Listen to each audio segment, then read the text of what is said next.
Today on Public Eye News, NMU celebrates its 120th birthday and 4 people were arrested in Iron River. Later in the show, we'll have Alexis Ham with our weather and Max Stevens with sports. Hi, I'm Caleb Rydell. And I'm Max Stevens, and this is Public Eye News.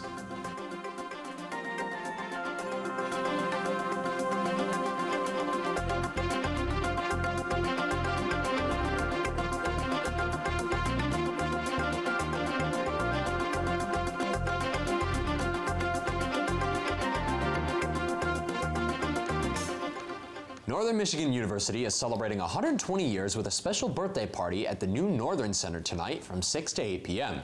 There will be free cake and free Gilbert's ice cream to go along with live music and games. The first 250 kids under 12 in attendance will also receive a goodie bag.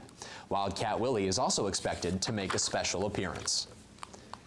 And student volunteers from Negaunee High School helped distribute 15,000 pounds of food to the Feeding America West Michigan food truck yesterday. Much of the focus was on fresh fruits and vegetables, and according to Feeding America, food insecurity affects 1 in 8 people in West Michigan and the Upper Peninsula. Negaunee High School Principal Andrew Burnett said that he and his entire staff were proud of the students for their contributions of their time and effort to the cause. Yesterday in Iron Mountain, Michigan, 4 people were placed into custody after police executed a warrant to search their house. The Upper Peninsula Substance Enforcement Team, who was working with Iron Mountain, Caspian, and Michigan State Police Department, made a bust after a month-long investigation. The investigation led to the departments believing that the house contained a multitude of drugs and firearms. This led to police letting the nearby school know about the search before it started so that they could go on lockdown before the search to prevent endangerment of the kids. The search found many drugs, including pills, cocaine, and various other drugs, along with 2 firearms. 4 were arrested, and no persons were injured in the search or the arrests. Last night around 12:20 p.m., a 69-year-old Florida man was killed in a car accident. The man driving was going southbound on US 41 when he lost control of the vehicle on a curve and his vehicle flipped over and rolled. The man was ejected from the vehicle and died at the scene. The identity of the driver will not be released until next of kin is notified. The fall color reports for the changing of the leaves are beginning to come in for locations across the UP, with most counties already reporting changes. Most counties are expecting color peaks in the last week of September, while others can expect peak color change to occur in the first week of October. With the changing of the leaves coming, Scenic Michigan is holding a photo contest and is accepting submissions through October 15th. Rules and contest details can be found on scenicmichigan.org. And yesterday, the Farm Science Lab paid a visit to the Delta Schoolcraft ISD Learning Center in Escanaba. The Farm Science Lab, an acronym for Food, Agriculture, and Resources in Motion, teaches elementary students about farming and different careers in agriculture. Farm Science Lab manager Michelle Blodgett said on the project that the biggest goal of the lab is to help young students understand that food doesn't just come from the grocery store and that it all starts at the farm. Blodgett also hopes to reach over 30,000 students with the lab this year. Stay with us. After the break, we'll be back with your national and international news. I've been around the world, but there's one place I keep coming back to. This week on UTR, it's another one of our incredible UP adventures, where we show you why our state's upper half is a place you just have to visit. We'll head to the top of the Mackinac Bridge, don't look down, eat with an army of antlers, and fall in love with Tequamanon. Then we visit a ranch you'll barely believe and prepare pasties like pros. It's another action-packed UP adventure right here on Under the Radar, Michigan. Tonight at 9:30, Friday at 5 p.m., and Saturday night at 10:30. Welcome back. After a long series of mysterious drone attacks against oil companies in the Middle East, politicians are warning that we might be on brink of an all-out war. After months of conflict between Saudi Arabia and Iran, things continue to worsen as the U.S. tries to step in.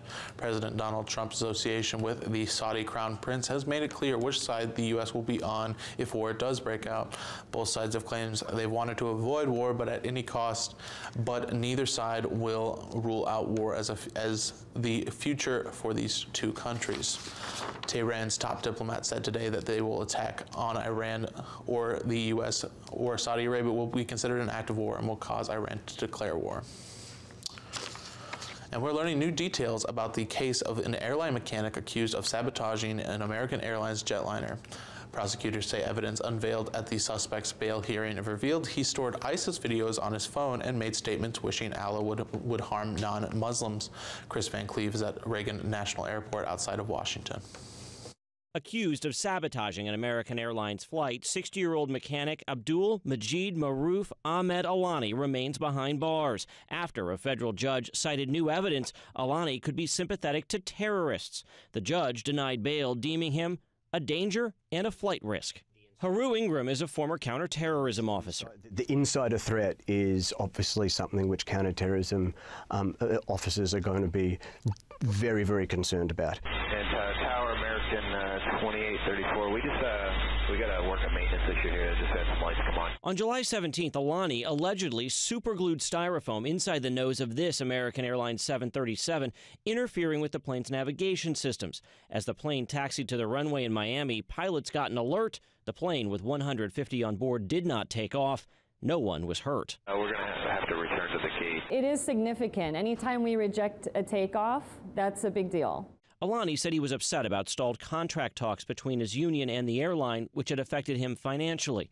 But prosecutors now claim he shared videos stored on his cell phone of ISIS murders, had recently sent money to someone in Iraq, has a brother there who may have ties to the Islamic State, and recently traveled to his native country. Clearly, there are more questions that are raised by these details than answers, and I think the right steps were made today. Alani's public defender argued for bail. The mechanic would have passed reoccurring background checks and had no criminal history prior to his arrest. Also, the lawyer argued that he never intentionally put any of the passengers in danger because the plane had backup systems. Alani is facing up to 20 years behind bars for sabotaging an aircraft, but so far has not been charged with any terror-related offenses. Chris Van Cleve, CBS News, Reagan National Airport, Virginia. The remnants of Tropical Depression Imelda unleashed torrential rain on parts of Texas earlier today. Predicted amounts of rainfall are massive. Areas east of Houston could see up to 40 inches or more of rain in the near future. Imelda is the first storm to impact the Houston area since Hurricane Harvey dumped nearly 50 inches of rain on parts of the city back in August of 2017. The small town of Winnie, about 60 miles east of Houston, had several homes and businesses become inundated and a hospital had to be evacuated. Despite flood damages, no deaths or injuries related to the storm have been reported yet. And Canada's Prime Minister Justin Trudeau is asking for forgiveness in the middle of his re-election campaign after imagery of him wearing brown or blackface was made public. One picture, published in a Time article online, appears in a 2001 yearbook from a private school where Trudeau used to teach. And a video revealed this morning by Canada's Global News appears to show Trudeau in blackface. Our national correspondent Jerica Duncan is with us. And this was something that was unacceptable and, yes, racist. Prime Minister Justin Trudeau said he is deeply sorry for a photo showing him covered in dark makeup. He said it was part of an Aladdin costume for a party nearly 20 years ago. I take responsibility for my decision to do that. I shouldn't have done it. I should have known better. Trudeau also admitted he wore brown face as a high school student. This additional photo appears to confirm his story that he used dark makeup to imitate singer Harry Belafonte at a talent show. It's making a mockery of someone for what they live and what their lived experiences are. I think he needs to answer for it. New Democratic Party leader Jagmeet Singh called the 2001 image troubling and insulting.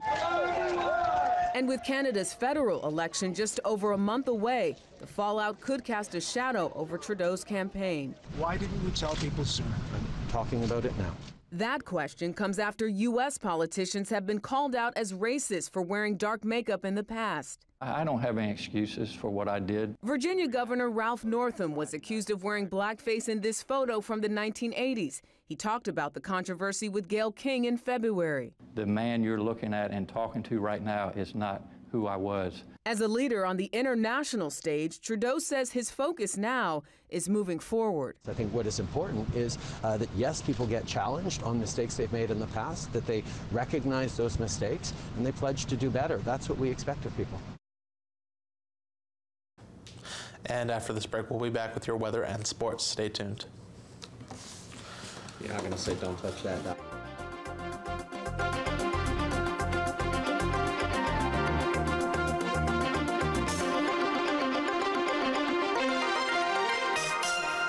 For years after after the massacre, horses would rear and wouldn't go near the spot where those bodies lay. 15 men were taken out in the hours of darkness, lined up against a bluff, and executed. Porvenir is the last of a long set of killings. Who did the shooting? Who did the most effective cover-up? Friday night at 10 on Public TV 13. Welcome back to Public Eye News. I'm Alexis Ham, and I'll be showing you your weather. As you can see, we have the roof cam up right now. See some students kind of walking in their classes. It's been fairly muggy and quite cloudy today. Let's look at some more specific temperatures, though. So today, the current conditions, it's been 72 degrees, winds southwest at 9 miles per hour, and a barometric pressure of 29.98 inches steady. Looking at tonight, there will be a low of 60 degrees, partly cloudy remaining in that way, and winds at northwest 5 miles per hour. And then tomorrow, again, mostly cloudy, high of 70 degrees, winds northeast at 6 miles per hour. Now, taking a look at the weather all across the UP, we'll start off with Sault Ste. Marie being, again, kind of partly cloudy, 71 degrees, 68 degrees in Manistique, 71 in Escanaba. In Menominee, we got some rain clouds going there, and 68 degrees. In Ironwood, we have 70 degrees remaining in that kind of temperature there. It's 78 degrees in Ironwood, so getting pretty hot there. 74 degrees in Houghton, and again in Marquette, we have 74 degrees and partly cloudy. Now, looking ahead with our weather on Saturday, again, high of 79 degrees, low of 65, partly cloudy. Sunday, high of 69, low of 54 and cloudy. And Monday, high of 64, low of 50 and partly cloudy. With this muggy weather, it's going to be really nice to stay in and maybe watch a couple games. Rooting for a good game to lift our spirits tonight. The NFL's Week 3 action is set to kick off tonight as the Tennessee Titans pay a visit to the Jacksonville to take on the Jaguars. Tennessee is looking to rebound after a tough Week 2 loss to the Colts, where the offense really struggled to get anything going through the air as the Colts limited Marcus Mariota to just 154 yards passing.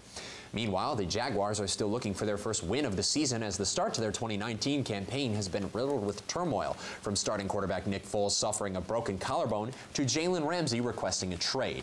It all kicks off tonight at 8:20. And New York State Senator Kevin Parker has proposed a bill that would allow college athletes to sell the rights to their own names and likenesses, and has since added an amendment that would require college athletic departments to give a 15% share of annual revenue to student athletes.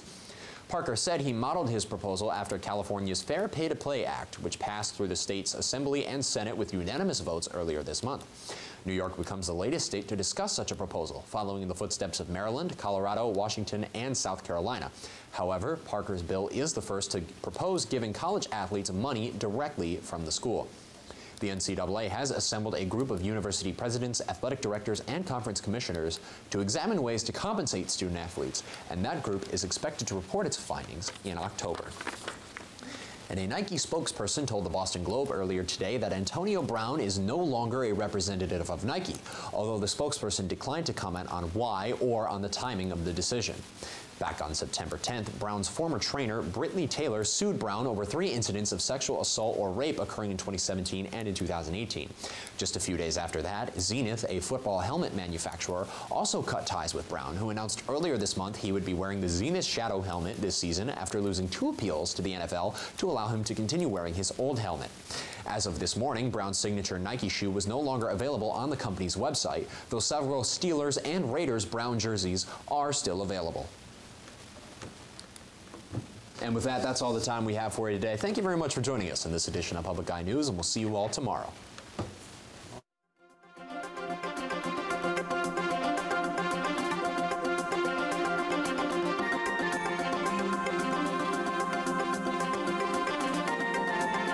preceding program was produced in studios located in the Edgar L. Hardin Learning Resources Center by WNMU-TV, Northern Michigan University Public